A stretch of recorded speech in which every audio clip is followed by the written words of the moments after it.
We all know Mark Cuban for his antics on ABC's hit popular TV show Shark Tank. Well, there are a lot of undiscovered things people don't really know about his life and how he lives his life in totality. We're going to be going over some of these secrets about Mark Cuban, some of the deepest thoughts and images and visions that he's had throughout his life, and making sure that you guys understand that you can't get these anywhere else because they're so secretive.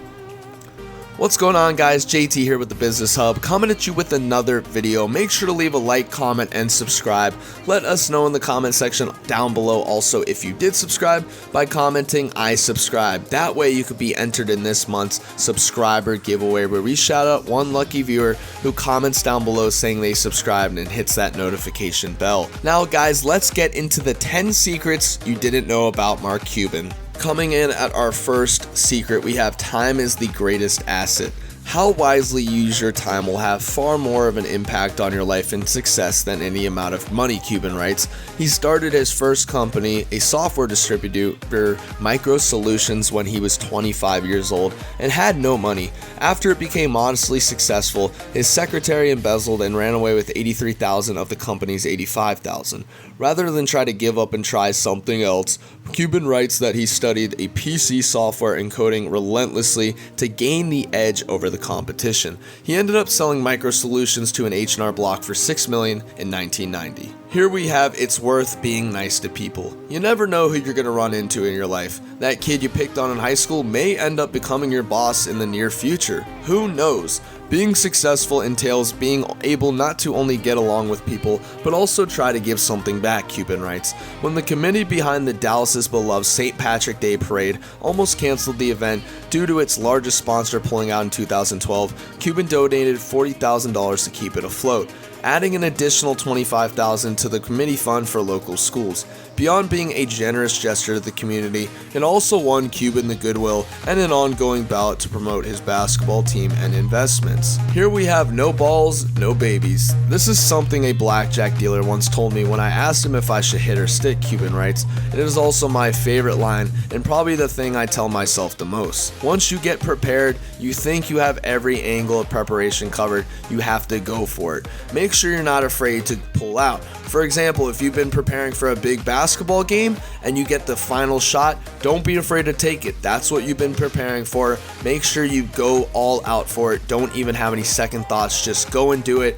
Worst case is you fail, but you know you failed pretty much due to the fact that you maybe didn't prepare as well as you could, and if you did, then you shouldn't hold your head low. You should always hold your head high in situations like that. Here we have, if you don't set aside time to have fun, your work will suffer. It's understandable if you're a new entrepreneur who is foregoing vacation time to get your business to scale. Cuban says he went 7 years without one when he started.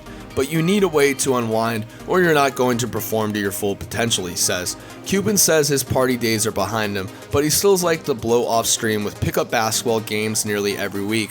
Cuban says he goes in the morning to Lifetime Gym around 7:30, 8 o'clock to play a couple games of pickup. And before the Mavericks games, he'll turn on the loudspeakers and just put audio of loud sound from the crowd, and he'll end up just shooting the ball, pretending he is one of the actual basketball players playing in an actual NBA game.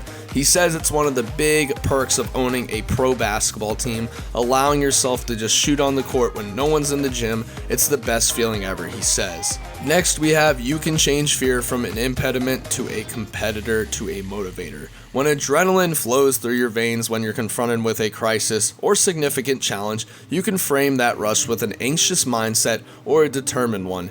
Use that fear to become more competitive, Cuban says, and if you fail, you'll realize that your life will continue. I've been fired from more jobs than most people have ever had, Cuban writes, but he kept trying anyways. You can't be afraid to try.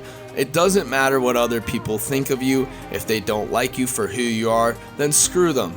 Leave them in the dust and they will realize what they're missing out entirely. Here we have always be ready for the unexpected. This is a great form of preparation to realize that there are some things you can never see coming. Cuban says, with that understanding, you can prevent yourself from becoming impulsive when events take an unexpected turn for the worse and then take advantage of an opportunity others are ignoring. If you don't get ready for the unexpected, then how are you going to be ready for the expected? It doesn't matter how you view this topic, it just makes sure that you have to be ready for the unexpected, because if that day does come and you're faced with a financial crisis due to your company failing or foreclosure or something that's about to set in, you have to make sure you're ready for it. If you aren't, then you're going to live a pretty miserable life. Always be 10 toes down and always keep your head straight away at the prize. Here we have my favorite, yelling is okay. If someone believes strongly enough in something and I was being passionate about something, I wanted them to match my level of passion, Cuban writes. So I told people that if they thought the only way to get through me is to go for it, go for it. He does note, however, that while open communication is best at every workplace, yelling may not be. This is kind of ironic in the fact that he says it's okay to yell, but you go to the workplace and that's probably not the best interest for your manners right there. That would get you fired pretty quickly. However, if you're passionate about an item or something or a vision or a business environment and you believe in it, go for it. Go for it all the way. Don't go for it half-assedly. Make sure you go for it 110%, because if you don't put your all into it, then why are you doing it anyways? Lastly, we have there will be times when you're down, but you'll be judged by how quickly you rebound. Kind of rhymes and catchy, eh?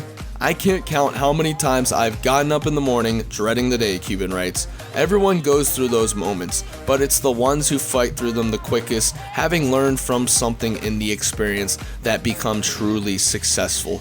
It's how you rebound and not how you end up getting in that position. Guys, thank you so much for viewing today's video. Again, make sure to leave a big thumbs up on the video, subscribe, and comment down below saying you did subscribe if you're a new subscriber. That way you could be entered in this month's monthly giveaway where we shout out one lucky viewer who subscribes and comments down below saying they subscribed. Guys, this is JT here with the Business Hub, coming at you with another video. Hope you enjoyed it, and as always, see you guys later.